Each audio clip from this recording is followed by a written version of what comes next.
اللہ اللہ اللہ اللہ اللہ اللہ اللہ اللہ الحمد للہ رب العالمین والصلاة والسلام علی حبیبہ محمد وآلہ وصحبہ اجمعین اعوذ باللہ من الشیطان الرجیم بسم اللہ الرحمن الرحیم دو سوال ہیں آج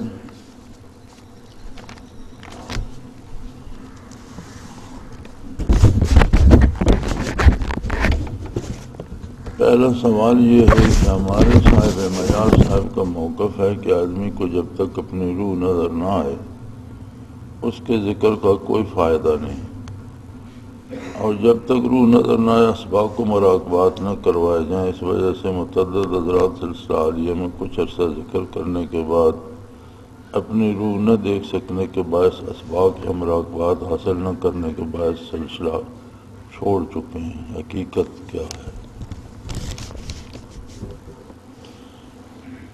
بعض چیزیں ایسی ہیں جو بار بار پوچھی جاتی ہیں، اس میں شاید ایک وجہ یہ بھی ہے کہ آپ مطالعہ نہیں فرماتے،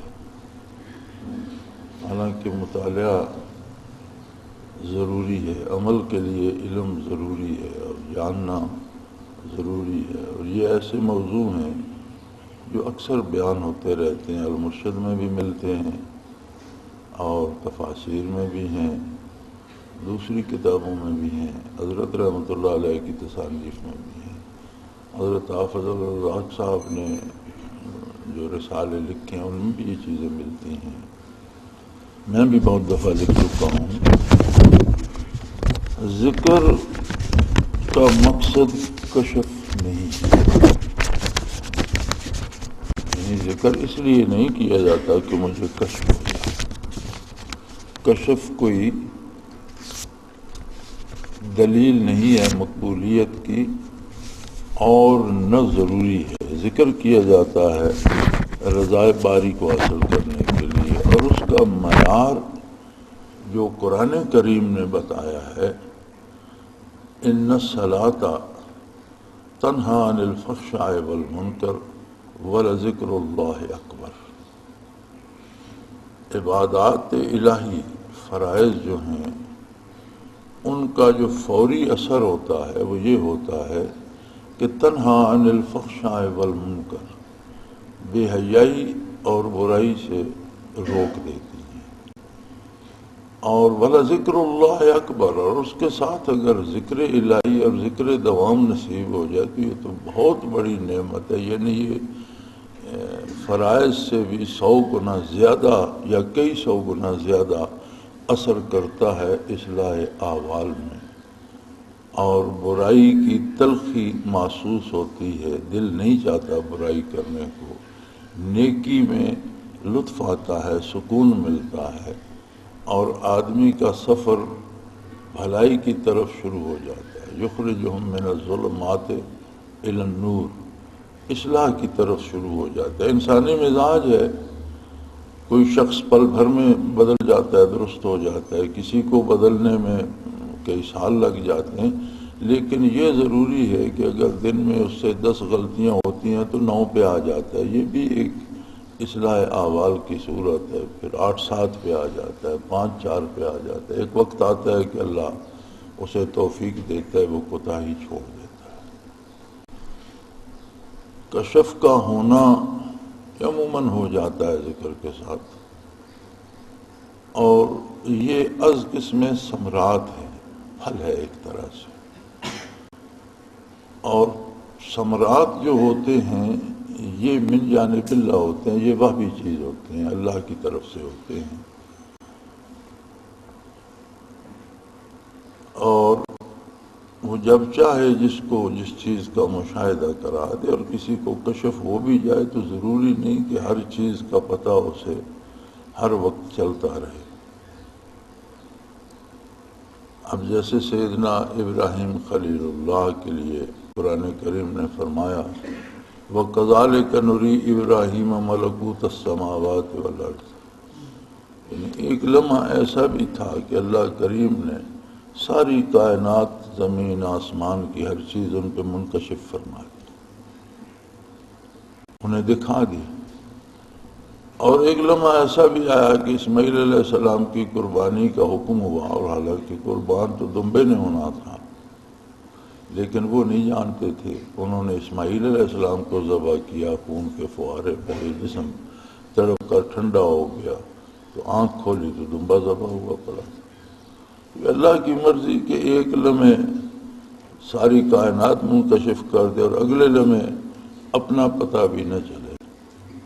حضرت یعقوب علیہ السلام کے بارے بڑا خوبصورت لکھا مولوی رومی رحمۃ اللہ علیہ نے کہ کسے پرسید آن گم کردہ فرزند، کہ اے روشن گہر پیر خرد مند، ز مصرش بوئے پیراہن شمیدی، چرا در چاہے کنعانش ندیدی۔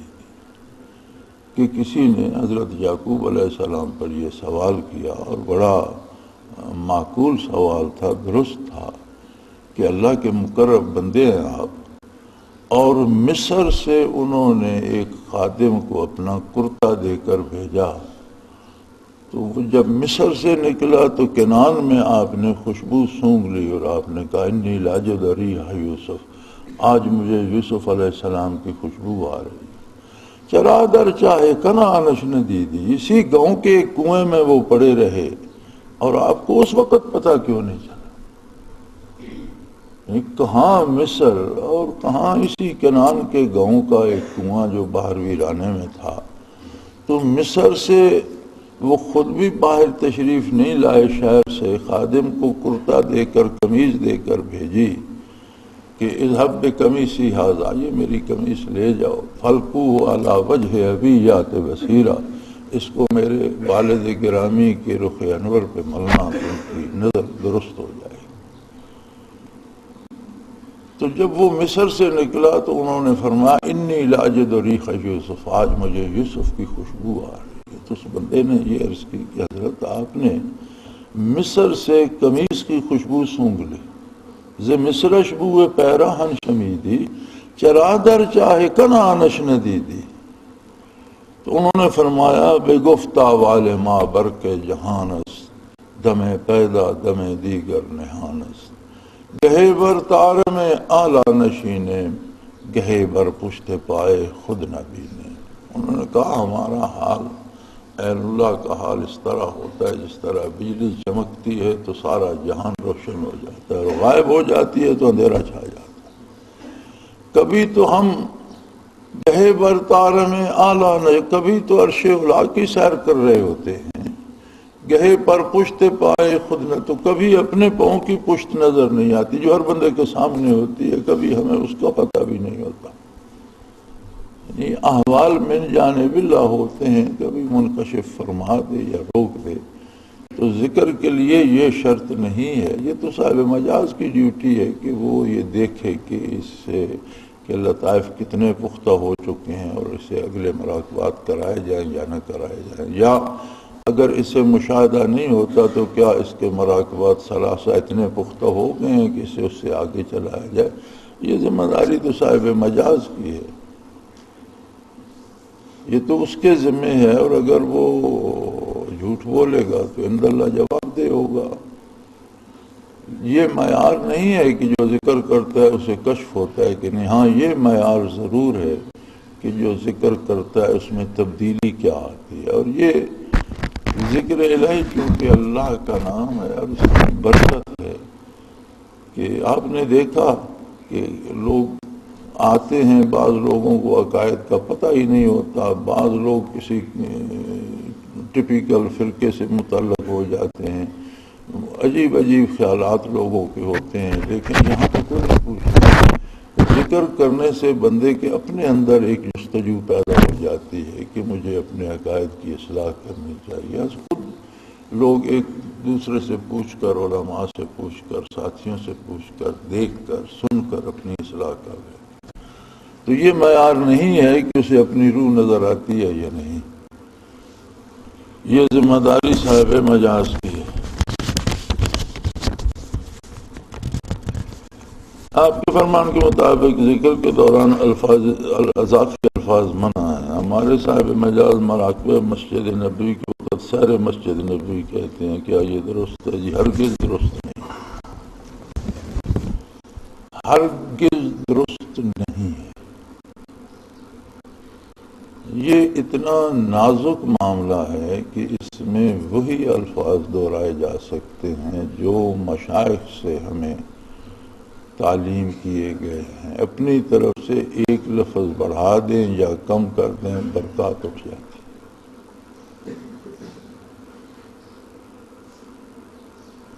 ایک دفعہ حضرت رحمۃ اللہ تعالی علیہ پر کسی نے سوال کیا تھا اس طرح کا کہ اس مراقبے میں یہ بھی کہا جا سکتا ہے، تو آپ نے یہی فرمایا تھا کہ ہم تمہاری عقل کے محتاج، تمہارے علم کے محتاج نہیں ہیں۔ جنہوں نے ہمیں مراقبات کرائے ہیں انہوں نے ان مراقبات کی تسبیحات اور کلمات بھی متعین کیے، اور ہم نے جو مشائخ سے سنا ہے ہم اس کے امین ہیں۔ ہم اپنی طرف سے اس میں کوئی مداخلت نہیں کر سکتے، بلکہ میں نے شاید کل یا پرسوں یہ عرض بھی کیا تھا کہ جب مراقبہ عبودیت کیا جاتا تھا تو جو آیہ کریمہ پڑھی جاتی تھی اس سے سجدہ تلاوت واجب ہو جاتا تھا۔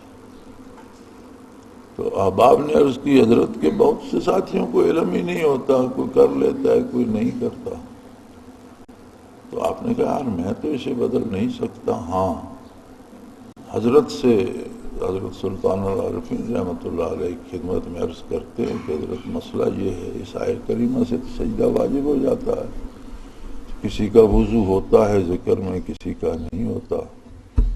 اس آیہ کریمہ سے سجدہ واجب ہو جاتا ہے، اب کسی کا وضو ہوتا ہے کسی کا نہیں ہوتا، کسی کو پتہ ہوتا ہے کسی کو نہیں ہوتا، تو وہ رہ جاتا ہے۔ تو ایک ساتھی کو آپ نے حکم دیا، اس نے حضرت سلطان العارفین رحمۃ اللہ علیہ کی خدمت میں عرض کیا، تو انہوں نے فرمایا کہ بھی یہ دوسری آیت پڑھ لیا کرو، النجم والشجر یسجدان۔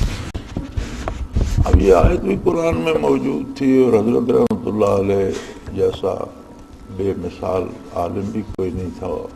آپ قلزم فیوزات اور بحر العلوم تھے،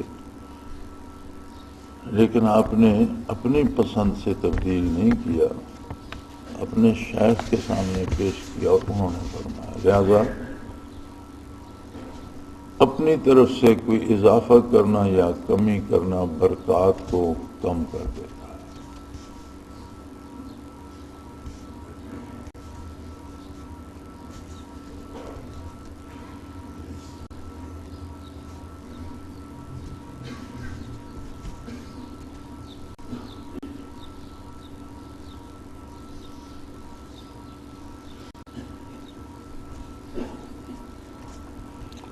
حضرت امام شامل کے روحانی مقامات اور منصب کے بارے میں ارشاد فرمایا۔ حضرت امام شامل رحمۃ اللہ تعالی علیہ بہت بڑے مجاہد تھے، روس کے خلاف انہوں نے بہت جہاد کیا، اور اللہ ان کا وہ جہاد قبول فرمائے، زندگی بھر شمشیر وقف رہے۔ ایک اصول قرآن نے ارشاد فرمایا ہے، تلک امۃ قد خلت لہا ما کسبت ولکم ما کسبتم وَلَا تُسْأَلُونَ عَمَّا كَانُوا يَعْمَلُونَ۔ جو لوگ گزر چکے وہ گزر گئے، لہا ما کسبت، جو انہوں نے ان کا جو کردار تھا وہ ان کے لیے تھا، وَلَكُمْ مَا كَسَبْتُمْ، تمہارے لیے وہ ہے جو تم کر رہے۔ تمہارے پاس اتنی فرصت کہاں سے آ گئی کہ تم ان کو زیر بحث لاتے ہو؟ تم اپنا سامنے، تم نے کیا کمایا، تمہارا کیا مقام ہے، تم سے یہ پوچھا جائے گا۔ ہر مسلمان کے ساتھ ہم تو اس نے ظن رکھتے ہیں، یہ تو وہ لوگ ہیں جن کا کردار مثالی رہا اور جن کی مثال رہتی دنیا تک اللہ قائم رکھے گا، اور مجاہدین ان کے نقش قدم پر چلتے رہیں گے۔ ابو علی قلندر کو ابو علی قلندر کیوں کہتے ہیں؟ حضرت جی نے ابو علی قلندر کے مقامات تو بیان فرمائے ہیں، ان کا منصب کیا تھا؟ پہلی بات تو یہ ہے کہ تصوف میں قلندر کوئی منصب ہے ہی نہیں، لوگوں کی زبانوں پہ ایک رواج آ گیا اور اسے وہ لیے پھرتے ہیں۔ کوئی منصب قلندر کا سلوک میں نہیں ہے، نہ متقدمین میں تھا، نہ ہم نے سنا، نہ پڑھا، نہ دیکھا۔ ابو علی کیوں کہتے ہیں کہنے والے جانے اور وہ جانے، میں تو یہ بھی نہیں جانتا کہ اس نام کا کوئی فرد تھا بھی یا نہیں، نہ میں اس کا مکلف ہوں، نہ مجھ سے قبر میں یہ پوچھا جائے گا کہ ابو علی کون تھا، اسے ابو علی کیوں کہتے تھے، یہ میرا سوال نہیں۔ مجھے اپنا پرچہ حل کرنا ہے، جو مجھ سے پوچھا جائے گا میں اس کی تیاری کروں، یا جو مجھ سے نہیں پوچھا جائے گا میں اسے یاد کرتا رہوں۔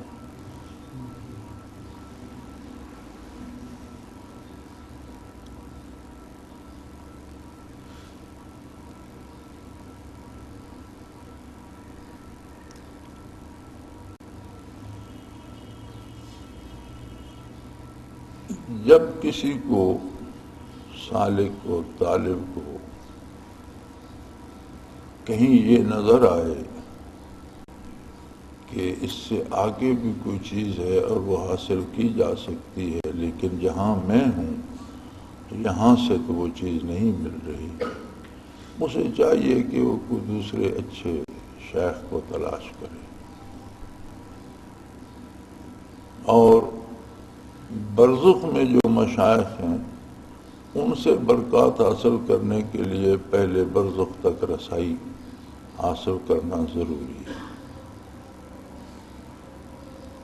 ہماری عمر اس میں لگ گئی اور الحمدللہ ہمیں یہ ضرورت پیش نہیں آئی کہ اپنے شیخ کے علاوہ کسی دوسرے سے بھی توجہ حاصل کریں۔ آپ نے سلوک کو سمجھا ہی نہیں۔ یہ ایک طرح کا عشق ہے اور خالص عشق ہے، اور اس میں محبوب کے علاوہ کچھ نظر نہیں آتا، نہ کوئی ابو علی نظر آتا ہے، نہ کوئی قلندر نظر آتا ہے۔ ہمیں کیا؟ ایک دفعہ ایک سوال پیدا ہوا، یہ لوگ حضرت رحمت اللہ کے پاس کشفی حضرات بیٹھے رہتے تھے اور اس طرح کی باتیں چلتی رہتی تھیں، وہ لوگ ذرا اور طرح کے تھے، ہم نے وہ محفل اس لیے بند کر دیا کہ جن کو کشف نہیں ہوتا وہ بھی کشف بیان کرنا شروع کر دیتے، اور جو بات ہم نہیں کرتے وہ کرتے ہیں آگے جا کر، اس لیے روک دیا کہ بجائے لوگوں کی اصلاح کے خرابیاں پیدا ہونا شروع ہو گئی۔ ہر وقت کے، ہر دور کے لوگ ہوتے ہیں۔ حضرت علی کرم اللہ وجہ الکریم پر کسی نے سوال کیا تھا کہ عہد صدیقی میں، عہد فاروقی میں، حضرت عثمان رضی اللہ عنہ کے عہد میں بھی فتوحات اسلامی جاری رہی ہیں، اور آپ کے زمانے میں آ کر فتوحات تو ویسے ختم ہو گئیں، خانہ جنگی اس پر متضاد ہے، تو یہ کیوں ہے؟ تو انہوں نے فرمایا کہ جب ان کی خلافت تھی تو ان کے ماتحت کام کرنے والے میرے جیسے لوگ تھے، اور میری باری آئی تو میرے ماتحت تمہارے جیسے لوگ، مجھے تم لوگوں سے سابقہ پڑا ہے۔ یہ وقت بدلتے رہتے ہیں۔ ایک وقت ایک سوال پیدا ہوا کہ بر صغیر میں بھی انبیاء علیہ الصلوۃ والسلام ضرور مبعوث ہوئے ہوں گے، بہت پرانی آبادی ہے، بلکہ آدم علیہ السلام کا جب نزول ہوا تو ان کا قدم مبارک وہ بھی سری لنکا کے ایک پہاڑ پہ ابھی تک نقش کف پاؤں موجود ہے، تو وہ جس چٹان پہ انہوں نے قدم رکھا اس میں وہ کافی گہرا چلا گیا، تو ابھی تک موجود ہے، لوگ زیارت کے لیے جاتے ہیں، بہت اونچا پہاڑ ہے۔ تو پھر وہ سارے ہندوستان سے ہوتے ہوئے، اسے بر صغیر سے ہوتے ہوئے عرب شریف پہنچے اور میدان عرفات میں امام ابا سے ملاقات ہوئی۔ بعض روایات کے مطابق ان کے زمین پر نزول اور اس ملاقات میں 3 صدیاں گزر گئیں۔ تو یہ پرانی آبادی ہے، یہاں بھی نبی تو ہوں گے، تو حضرت رحمۃ اللہ علیہ نے احباب سے عرض کی، فرمایا کہ بھی دیکھو تو پتہ چلا جی ہیں انبیاء ہیں، بر صغیر میں بھی ہیں، مختلف جگہ پہ ان کے مزارات مقدسہ ہیں، اور ایک صاحب کتاب بھی ہے۔ جو انبیاء بر صغیر میں آئے، ایک کے پاس کتاب بھی ہے، ان کے اپنے مبارک زمانے کا صحیفہ ہے۔ حضرت نے فرمایا اس میں کتاب میں کیا چیزیں ہوں گی، یہ کیسے پتہ چلے؟ ایک غوث صاحب پرانے بحیرہ شریف میں ہیں، شہید کر کے کسی کنویں میں ڈال دیے گئے، پھر زمین برابر کر دی گئی، تو ان کا مزار وغیرہ نہیں ہے، اوپر آبادی ہے لیکن ہے۔ حضرت نے کہا جی میرے والے غوث صاحب کے پاس چلو، ان سے عرض کرو کہ حضرت چلیں، ہمیں وہ دیکھ کر اس کے بارے کچھ بتائیں۔ وہ صاحب فرمانے لگے ہم تمام انبیاء کی نبوت پہ ایمان رکھتے ہیں، اگر اس سے گردن ادھر یا ادھر پھیری جائے تو گردن ٹوٹ جائے گی، لیکن چل کر جانے کے لیے ہمارے پاس صرف محمد الرسول اللہ کی بارگاہ ہے، ہمیں کسی کے پاس جانے کی ضرورت نہیں۔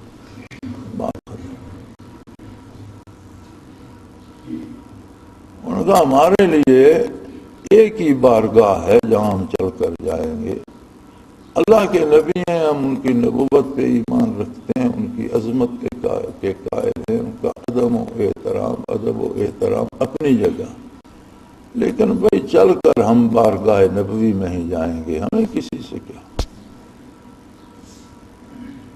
یہ بنیاد ہوتی ہے سلوک کی۔ آپ کو اگر اپنے سلسلے کچھ نہیں مل رہا تو ابو علی کلندر کو ڈھونڈ لو،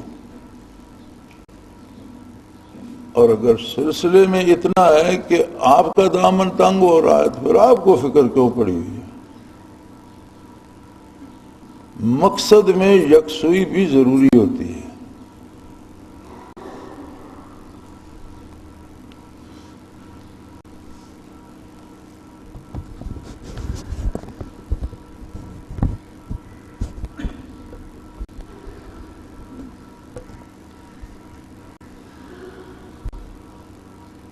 دوائر محبت، فنا بقا، سالک المجذوبی، روحانی بیعت کے بعد کرائے جاتے ہیں، لیکن ذکر کرانے کے بعد، اقربیت کے بعد تمام ساتھیوں کو کرائے جاتے ہیں۔ سمجھنا چاہتا ہوں جب تم میری جگہ آ جاؤ گے تو سمجھ جاؤ گے۔ کوشش کرو، محنت کرو، میں بھی ایک عام انسان ہوں، خطا کار ہوں، تم میری جگہ لے لو تو میرا کام سمجھ جاؤ گے۔ اگر اپنی جگہ رہو گے تو اپنے کام سے مطلب رکھو۔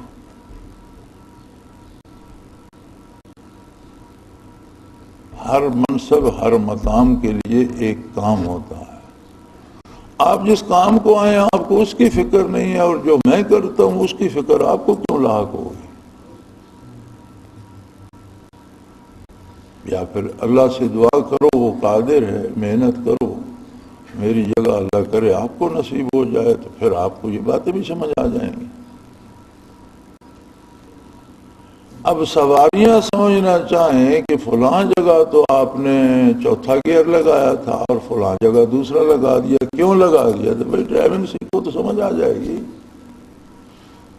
تو اگر بیٹھے پیسنجر کی سیٹ پر تمہیں اس سے کیا کہ کہاں گیئر لگا رہا ہے اور کون سا گیئر ہے، تو اس کا پرابلم ہے۔ جس کے ہاتھ میں اسٹیئرنگ ہے اس کو پتہ ہے کہاں کون سا گیئر لگانا ہے، کہاں بریک اپلائی کرنی ہے، کہاں کتنا ایکسیلیٹر دینا ہے، یہ اس کا مسئلہ ہے۔ تو اگر 50 سواریاں 70 کی سواریوں کی بس ہے، 70 سواریاں اس سے پوچھنے لگ جائیں کہ یہاں گیئر کیوں تبدیل کیا، یہاں سے اسٹیئرنگ کیوں موڑا، اب کیوں ایکسیلیٹر، تو چل چکی گاڑی۔ یہ تو آپ کے سوال کا صحیح جواب ہے کہ اپنے کام سے کام رکھو۔ ہمیں زندگی میں کبھی یہ سوال پیدا نہیں ہوا کہ شیخ نے ایسا کیوں کیا، چونکہ ہم سمجھتے تھے کہ ہم سیکھنے والے ہیں اور شیخ یہ سب چیزیں جانتا ہے، اس لیے جو شیخ کر رہا ہے وہ صحیح ہے، ہماری سمجھ میں آئے یا نہ آئے۔ دوسری گزارش آپ کی خدمت عالی میں یہ ہے کہ اگر آپ کو یہ سوال پیدا ہو تو آپ کو یہ سمجھ نہیں آئی کہ جن کو سالک المجذوبی کرائی جاتی ہے یا مناظر بالا کرائے جاتے ہیں ان کی روحانی بیعت اور فنا بقا ہو چکی ہوتی ہے؟ کوئی ایسا آج تک آپ نے دیکھا کہ جس کی روحانی بیعت اور فنا بقا نہ ہوئی ہو تو اسے سالک المجذوبی کرا دی جائے؟ وہ سارے مراقبات ان کے ہو چکے ہوتے ہیں، اس لیے انہیں اقربیت سے اس طرف چلا دیا جاتا ہے کہ پڑھا ہوا نہیں پڑھایا جاتا، آگے پڑھایا جاتا ہے۔ لیکن اس سے آپ کو کیا مطلب؟ آپ کا اس سے کیا لینا دینا؟ تجھ کو پڑھائی کیا پڑھی؟ اپنی نبیڑ تو آپ ان سارے مقامات سے ہو کر گزرے ہیں تو آپ کو پتہ چل جائے گا، اور ہیں ہی نہیں، کرتے لطائف ہیں، سوال آپ عالم امر کے کرتے ہیں۔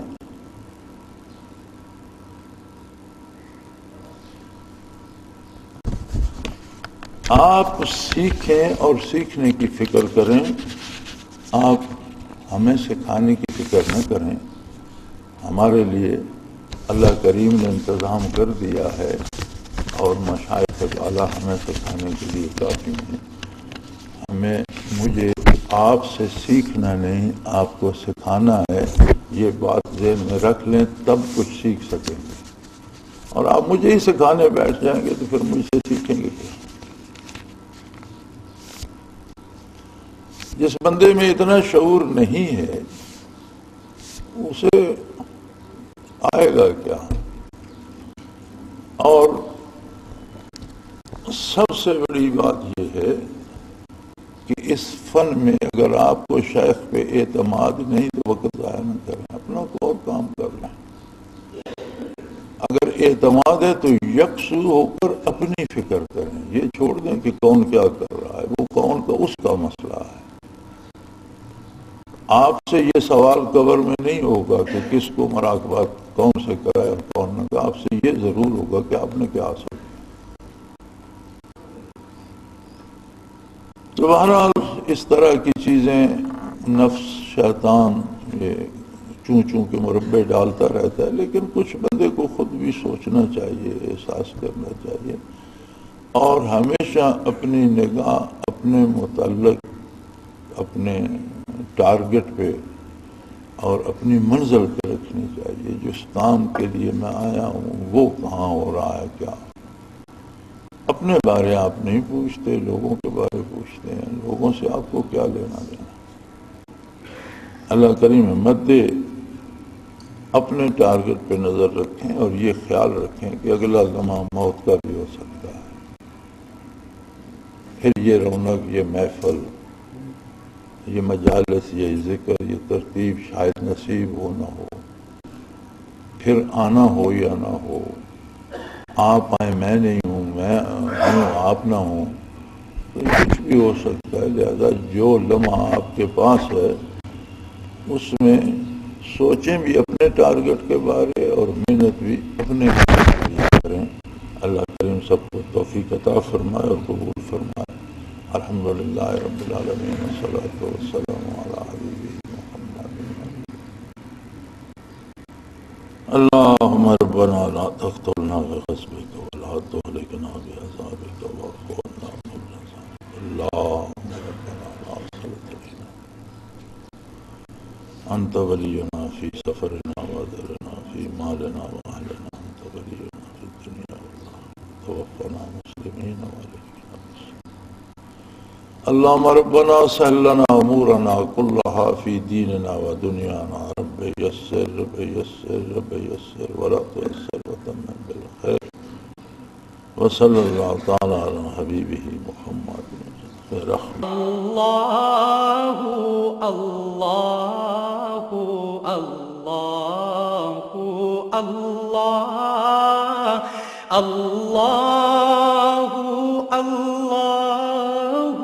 اللہ اللہ اللہ۔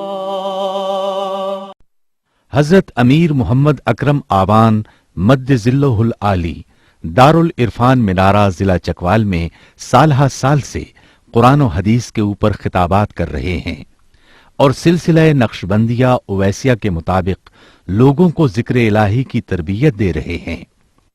وہ قرآن پاک کی تفسیر ترتیب وار بیان کر رہے ہیں۔ تفسیر قرآن کو وہ موجودہ ملکی اور بین الاقوامی حالات کے مطابق بیان کرتے ہیں۔ موٹر وے سے کلر کہار کے انٹرچینج سے نکلتے ہوئے، کلر کہار کی جھیل سے ہوتے ہوئے، میانی، بوچھال اور نورپور سے گزرتے ہوئے دارالعرفان منارہ پہنچ سکتے ہیں۔ حضرت امیر محمد اکرم آوان نے بچیوں اور بچوں کی دینی اور دنیاوی تعلیم کے لیے سقارہ اکیڈمی کے نام سے ایک درسگاہ بھی قائم کی ہے، جس کا افتتاح ملک پاکستان کے صدر جنرل محمد ضیاء الحق نے اپنے دست مبارک سے کیا تھا۔ وہ تمام احباب جو اسلام کی طلب رکھتے ہیں ان سے گزارش ہے کہ دارالعرفان منارہ ضلع چکوال میں امیر محمد اکرم آوان صاحب کے خطابات سے مستفید ہوں۔ وہ ہر جمعے کو نماز سے پہلے بیان فرماتے ہیں۔ ہر ماہ کی پہلی اتوار کو ماہانہ اجتماع ہوتا ہے جس میں آپ خصوصی خطاب فرماتے ہیں اور پاکستان کے چاروں صوبوں سے احباب اس اجتماع میں شرکت کرتے ہیں۔ اس کے علاوہ یہاں سال میں 2 مرکزی اجتماعات بھی ہوتے ہیں، ایک رمضان المبارک میں اعتکاف کا اجتماع اور دوسرا جولائی اور اگست میں 40 دن کا اجتماع ہوتا ہے جس میں روحانی تربیت کی جاتی ہے۔ اپنا خون سیماب دے کر اتنا ہم کر جائیں گے، نام آقا کا چمن میں پھر رقم کر جائیں گے۔